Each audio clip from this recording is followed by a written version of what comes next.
जय श्री कृष्ण मित्रों आज मैं आपके सामने बहुत ही रोचक और 100% मैं कह सकता हूं कि आपके लिए बहुत ही ज़्यादा इंटरेस्टिंग टॉपिक आज मैं लेकर के आया हूं।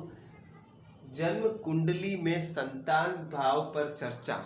ठीक है मित्रों, अगर आपने मेरे चैनल सब्सक्राइब नहीं किया तो कृपया सब्सक्राइब कर ले, वीडियो को लाइक कर ले। और मैं कहना नहीं चाहता हूं लेकिन क्या करूं, कहना पड़ता है। आप समझ सकते हैं यूट्यूब की जो टर्म्स एंड कंडीशन है।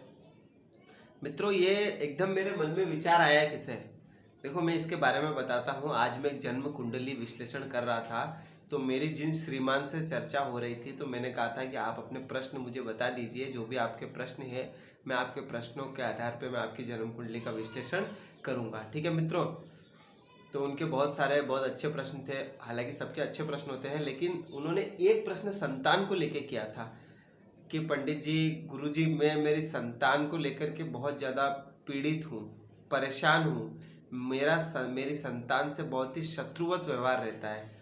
मतलब मेरा नहीं रहता है लेकिन मेरी संतान का मुझसे बहुत शत्रुवत व्यवहार रहता है और बहुत ही ज़्यादा मतलब संतान ने मुझे पीड़ित कर रखा है। मैं मतलब भयंकर रूप से पीड़ित हूँ अपने संतान से, उसके क्रियाकलापों से, उसके काम से। तो आप मुझे बताइए कि ऐसा क्यों है, उसका क्या निदान है, क्या कारण है, ये वो। तो मैंने उनको जो भी था अपने अनुसार उनको बताया क्या कारण था, जो भी उनकी जन्म कुंडली के आधार पे संतान भाव के बारे में चर्चा करके बताई। ठीक है मित्रों, वो सब ठीक है, वहाँ तक ठीक है। लेकिन फिर मैंने उनको एक बात और बताई तो मुझे लगा कि इस बारे में चर्चा करनी चाहिए। ये मैंने अपने गुरुजनों से सीखा है और जहाँ तक इसके बारे में लिखित में भी प्रमाण हो सकते हैं, गुरुजन ने कहा है तो होंगे 100%। मैंने अभी पढ़ा नहीं है लेकिन होंगे अवश्य। ठीक है मित्रों, तो अब जन्म कुंडली में संतान भाव पर चर्चा। तो आप ये देखिए, सर्वप्रथम आप ये देखिए कि आपकी जन्म कुंडली में आप किस लग्न में आपका जन्म हुआ है। ठीक है मित्रों, मान लीजिए कि आपका मेष लग्न में जन्म हुआ है। मैंने काल पुरुष की कुंडली बनाई है, आपका मिथुन में हो सकता है, आपका कर्क में हो सकता है, आपका अष्टम में, नवम में, किसी में भी हो सकता है। ठीक है मित्रों, अब आप देखिए कि आपके पुत्र का किस लग्न में जन्म हुआ है। आपका पुत्र आपके लग्न के किस भाव को लेकर के जन्मा है। मेरे शब्दों पर ध्यान दीजिए, आपका पुत्र अथवा पुत्री आपका पुत्र अथवा पुत्री आपके किस भाव को लेकर के जन्मा है। भाई आपके पुत्र या पुत्री अथवा पुत्री की भी जन्म कुंडली होगी, कोई न कोई 12 में से कोई न कोई तो उसका भाव होगा ही होगा जन्म कुंडली का। तो आप देखिए कि उसका लग्न कौन सा है। ठीक है, जिन श्रीमान की मैंने कुंडली देखी थी, ठीक है मित्रों, तो उनकी जो कुंडली थी वो मिथुन लग्न की थी। ठीक है, और मिथुन लग्न की थी और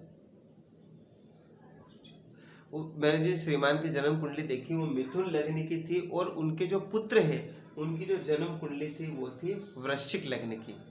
ठीक है मित्रों, तो अब आप देखिए, मान लीजिए ये तो मेष लग्न की कुंडली है। आप अगर इसको मिथुन को यहाँ पर लग्न में रखकर देखेंगे तो मिथुन से आप गिनिए 1 2 3 4 5 6, छठा भाव यानी वह आपके छठा भाव काल पुरुष में किसका होता है, रोग रिपु ऋण का। किसका होता है, रोग रिपु और ऋण का। ठीक है मित्रों, तो आपका जो पुत्र है आपके शत्रु भाव को लेकर के जन्म लिया है उसने।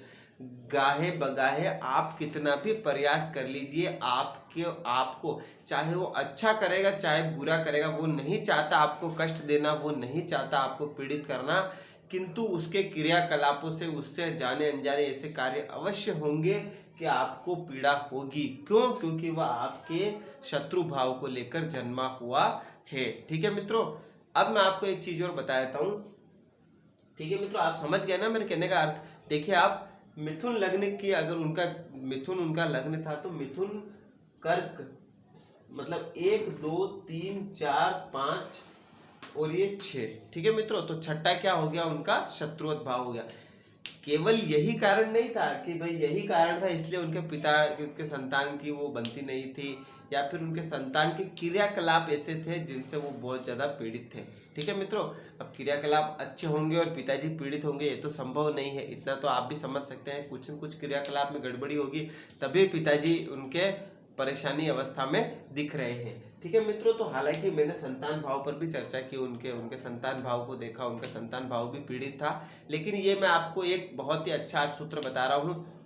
मान लीजिए कि आप मेष लग्न के हैं, उदाहरण के लिए मान लीजिए कि आप मेष लग्न के हैं और आपका पुत्र धनु लग्न का है, तो वो आपके भाग्य को लेकर जन्मा है। जब से पुत्र का जन्म हुआ है तब से आपका भाग्य दिन दोगुना चार चौगुना बढ़ता ही जाएगा।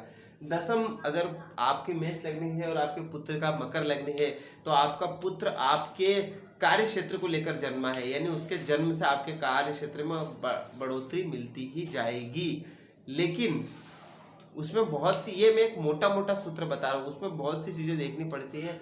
दसम भाव यानी लग्न पर पड़ने वाले ग्रहों की दृष्टि, दसम भाव पर पड़ने वाले ग्रहों की दृष्टि, ठीक है मित्रों। लेकिन ये एक मैं मोटा मोटा आपको सूत्र बता रहा हूँ, ठीक है मित्रों। अब जैसे कि अगर वो आप मान लीजिए मिथुन लग्न के हैं और मिथुन लग्न के, और मान लीजिए कि आपका पुत्र मेष लग्न का है, तो मिथुन लग्न से 11वें नंबर 1 2 3 4 5 6 7 8 9 10 और 11, यानी आपका पुत्र आपके लाभ भाव को लेकर के जन्मा है। आपके पुत्र के आने से आपके जीवन में लाभ में निरंतर वृद्धि होती रहेगी, ये आप मान के चलिए। मान लीजिए आप मेष लग्न के, आपका पुत्र अगर सिंह लग्न का है तो वो आपके ज्ञान में बढ़ोतरी करता रहेगा। जैसे ही उसका जन्म हुआ बच्चा भी खूब पढ़ेगा और आपके भी ज्ञान में निरंतर वृद्धि होती रहेगी। चतुर्थ में आया तो सुख में आपके वृद्धि करेगा। तृतीय में आया तो आपके पराक्रम में, आपके मेहनत को रिजल्ट देने वाला होगा, मेहनत में वृद्धि करेगा। द्वितीय में आया तो कहीं ना कहीं धन में आपके वृद्धि करेगा। सप्तम में आया, ठीक है मित्रों, अगर आपका ये लग्न है और अगर आपका, तो कहीं ना कहीं उसकी दृष्टि पड़ने से उसका भी व्यक्तित्व कहीं ना कहीं आप जैसा ही देखने को मिलेगा। अगर आप ऐसे हो और लग्न भी ऐसा है तो कहीं ना कहीं उसके आने से आपके व्यक्तित्व में एकदम निखार आ जाएगा। लोग आपको बहुत जानने लग जाएंगे और आपकी छवि में बहुत बढ़ोतरी और सुधार देखने को मिलेगा। और जिस भी क्षेत्र में है आप उस क्षेत्र में आपको उन्नति देखने को मिलेगी। अगर आपका बच्चा अष्टम को लेकर के जन्मा है तो कहीं ना कहीं वह आपको बच्चा कहीं ना कहीं थोड़ा रोगी स्वभाव का रहेगा और आपको भी कहीं ना कहीं रोगी बनाएगा। अवश्य आपको नहीं बनाएगा, लेकिन हाँ बच्चा कहीं ना कहीं रोगी रहेगा और उसका थोड़ा असर आपके ऊपर भी देखने को मिलेगा। ठीक है मित्रों, अगर मान लीजिए आपका पुत्र, आप मेष लग्न की और वो मीन लग्न का है, तो आप मान के चलिए कि वो सदा आपसे दूर ही रहेगा, क्योंकि ये विदेश भाव है। ठीक है, और खर्चीले स्वभाव का बहुत होगा, खर्चीले स्वभाव का होगा और आपसे सदैव दूर रहेगा।